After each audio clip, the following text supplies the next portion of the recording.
Hi Pisces, and welcome to your 2020 year ahead forecast. This is Sky here to speak a little bit about the energies coming in for you in the calendar year of 2020. I hope that you're feeling really good because I think that you are going to be really supported and have some really nice high vibrational experiences this year. I think that the water signs in general can have really like a great time in 2020 with all the earth energy. There's a lot of harmonious, synergistic, building energy coming in for you. And despite there being a lot of Saturn energy represented with all the Capricorn energy and, of course, having Saturn in its home sign, it really does you well, I think, or it can do you well. The energy of Saturn and Neptune have a very interesting artistic expression, and we have Saturn in its home sign of Capricorn and Neptune in its home sign of Pisces, which isn't new to this year, but it's really getting set and established this year. It's really in place and it's familiar. So I think that the first opportunity coming in for you in 2020 is artistic and creative, and building that in a structured, real way. I think that Pisces has the natural energy of an artist right now, and I think that you have a few choices with how that ends up expressing itself. For some people, it can be a lot of pressure, and there can be maybe a tendency to like drink a lot, or a tendency to let all that creative energy pull you into very distracting experiences. But then for other Pisces, it's almost impossible to avoid it, or it's really impossible to avoid your creative expression, and it finds a way in some way to come out this year. We just had Jupiter in Sag all of 2019, and that should have really activated your wants in life. And this doesn't even necessarily have to mean a creativity or artistry, but what you want and the aspirations that you have in 2020 have to start coming out, okay? That's really just one of the main things that I feel for your energy, because it would have gotten established last year, and now you want to start to make it real. Now you want to start to follow your heart, basically, and follow your bigger dreams, your bigger aspirations.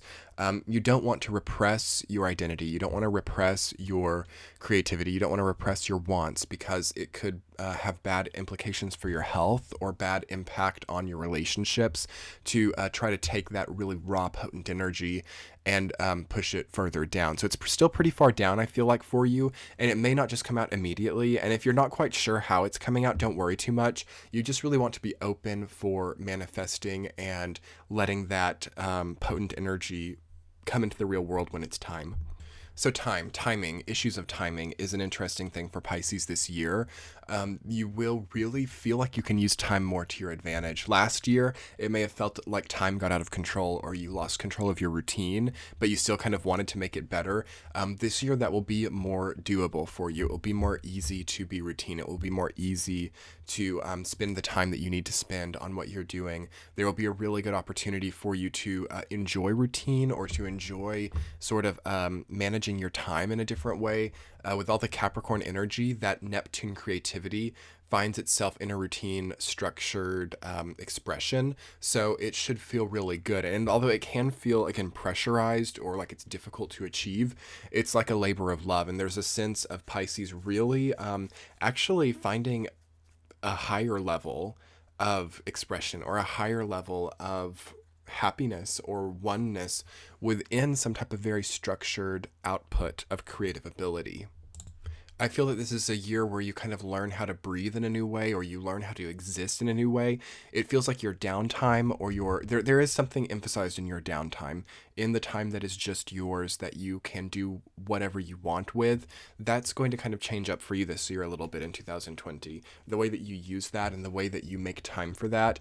If there's been like a lot of time invested in free time, and like you've made extra time for yourself in 2019, you might see that there's a little bit less of it here, and you enjoy that. Likewise, if you weren't able to really make any downtime for yourself, or, not nearly enough downtime for yourself in 2019, you might see that it's kind of forced during this year by way of just like not having the same type of outlook on like your schedule, and just not having as many obligations, or by way of like your health kind of dictating that. If you can't give it to yourself, you've got to have, if you didn't have much time in 2019 to just be existing, You've got to let yourself have some time here, because by next year with 2021, that's going to be really tough to find. But and then for some of you, even in 2020, you might just feel like there's not like a lot of it. But that is also a sign that you've taken enough and that you've had enough time to exist. I do feel that Pisces is having to really find better sources of health and better sources of energy. It's almost like where you get your energy from, maybe sleep or nutrients or anything that is giving you energy. Those things have to be looked at again this year too. Like, is your sleep really? Are you sleeping well? Is there something that's leading you to not get good sleep? Is there, is your water source really healthy? Is your, they're like small tangible things that might be really easy to kind of correct that have been contributing to a lower sense of health for you lately. And it seems that you have quite good luck in establishing that health that can come back. I think that it's an incredibly healing year. It's kind of like a fountain of youth type of year for Pisces that's really utopian, where certain health issues or certain qualms or worries that you've had before really can just dissipate. I will say that due to the lack of harsh angle toward Pisces, there's really actually none this year in the outer planets, which are the ones that really count for like harsh angles. I mean, there might be like a day or two where you might get a difficult Mars angle or a difficult Mercury Venus angle, but or maybe a week or two at most, but none of the outer planets will harshly aspect you. It's all sextiles and conjunction. I mean, you have the Neptune conjunction, but that's familiar for you guys by now, and that's been in place for a long time. And a conjunction is kind of one of those angles. Like, it's definitely a hard activating angle, but it's not necessarily bad. It's not necessarily negative or difficult. Like, we might classify the square or the opposition. At least that's my opinion. There are some astrologers that think conjunction is pretty difficult, and it can be. But I feel that Neptune conjunction, if it's right on your sun this year, so if you're a mid to late degree Pisces sun, I mean, there can definitely be difficult Neptunian things that come up.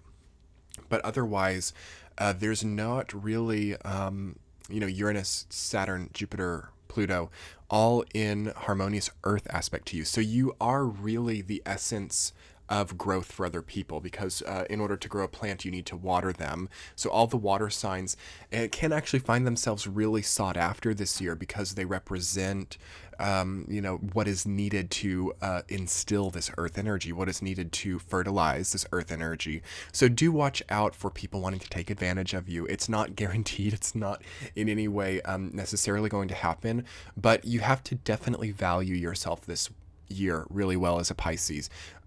The types of people who wanted your help or wanted your assistance on something may not be up to snuff anymore, may not meet your standards. I feel that a raise in standard is really important for Pisces this year. And I think it's really important to ask yourself, what do I want to create? Because, what do I want to fertilize? What do I want to cause to grow this oncoming year? Because that is where your power is, okay? Is in your ability to elicit growth in careers, jobs, businesses, relationships, any sector that you start to devote your time to or your energy to, there's going to be growth, and people are going to know it, and people are going to want to have some of that. So you can really see that this year just passes by really quickly if you are just giving to everybody. It just moves, and there's not a lot of personal development, because everybody kind of squanders that or consumes that incredible energy that you have. So I want you, between like January and March of 2020, Pisces, to really understand what you want to see grow in your life, who you want to grow into your life, where you want to grow toward. It's really important for you to think about, because you could kind of see an overgrowth by the end of this year, where there's just a lot of growth in random places and it doesn't really mix with each other. And that's the only, if I were to really reach for something that can be a difficult point for Pisces, it's that. It's a sense of overgrowth and a sense of too many moving parts in too many different places. So you have to be strategic, and you have to be organized and structured in what you make, what you invest in, what you allocate time toward, because it will grow and it will do well. And all of a sudden you could have a lot of things that need a lot of managing. So parsing back, consolidating is what this year's energy is all about. That's what this Capricorn energy is about. So things have to be mixed together, or things have to be put onto the same plate so that they can all have attention, and things that can't have attention have to be let go of. So definitely don't find yourself, if you can help it, in a place where you can't put any energy towards something, but you really care about it. Okay, big problem. Or where you really hate something or really don't want to do something, yet you are putting all of your energy toward it. These are the types of cycles that are necessary for Pisces to break this year. But I feel that most of you have kind of already done that in a lot of ways, and I feel that most of you have already kind of found yourself there to some degree or are preparing that. And hopefully by March of 2020, when we get into the astrological new year, there's just a really good idea of what you're wanting to grow, and you're watching that. You're watching that growth and enjoying it. So on that note, Pisces, I'm going to go ahead and get a tarot card for you for the year of 2020. I'm just going to shuffle real quick, and then I'm going to pull a card and see what's coming up. I just want to see any archetype that will help you to be wholesome and help you to find integrity and healthy growth this year. Okay, so we have Three of Pentacles. Interesting. That's been coming up so much for everyone. I think Scorpio got this as well. Because, again, we're moving into a rat year in 2020, which is all about community. It's all about relationships. It's all about network. It's all about other people's opinions and teamwork as well. So for those of you in a team-based environment, good job. That's a sign that you're working well with the energy. You can make such a good team morale this year. That's something that you have a great talent for, a great knack for. Great leadership ability, but specifically by feeling like part of the team or feeling like part of the backbone of the team, really. And also, I felt this so strongly for a lot of different signs this year. Really beware of rejecting help, because there's a lot of overgrowth. Again, there's a lot of growing parts of your life, and there can be a tendency towards isolation or towards independence with the water signs, especially in this paradigm. So watch out for, someone offers to cook you a meal or buy you a meal, or someone offers to help you, water the garden or whatever it is whatever that you're growing, offers to help in some way. Do accept that. It's typically a really good sign this year to be offered help. It's not usually, it doesn't have some sort of ulterior motive. It doesn't have anything like typically. That's not for everybody. But small, simple things, accept help if you are offered it, because you'd be surprised to see how quickly people are rejecting of help in this paradigm, and how quickly people are dialed into independence verging on narcissism, where there's not a lot of belief that other people would actually help them, or that other people would actually do that for any type of integral reasoning. So accept help if you can. I think that you guys will. And at the same time, have discernment. If there are people that are, it doesn't make sense why people are being so giving, discern that and understand that. You'd be surprised how capable your mind and intuition are when it comes to other people this year, Pisces. So there's a lot of psychic ability for you this year. There's a lot of intuitive discernment. There's a lot of help that might be needed, or maybe you need to help other people too. Really rewarding to find a sense of community help, or community friendship, family help this year, okay? So anyway, Pisces, it's an awesome year. I love doing this year ahead reading for you guys. Feel free to post in the comment section below if you have any questions, or if you have any comments about what you feel the energy to be and how you're channeling that as a Pisces. I love to get feedback because it helps me to make the readings better and better. It helps me to understand from the perspective of all the different signs. So please do comment below if you get an opportunity, and hit that like button as well. It helps for other Pisces to be able to see this, and to build the Pisces community on my channel by hitting the like button. And you can also refer back to it easier on YouTube if you do that. Hit that subscribe button too if you're new. I would so appreciate that. It's a great way to give back, because it takes a lot of time, money, and energy to produce. So thank you so much for your subscriptions. Hit that bell button. And if you wanted to see more, you can check the show more description box to find this channel on Patreon. And you can find all the social media and the website if you wanted private readings or guided meditations or anything like that. It's all there. I will be talking to you guys so soon. Congratulations on finding this great utopian paradigm for your sign. It's a great time of year to be alive. It's a great year to be alive. It's a great life to be alive. We'll be talking soon, Pisces. Much love. Bye.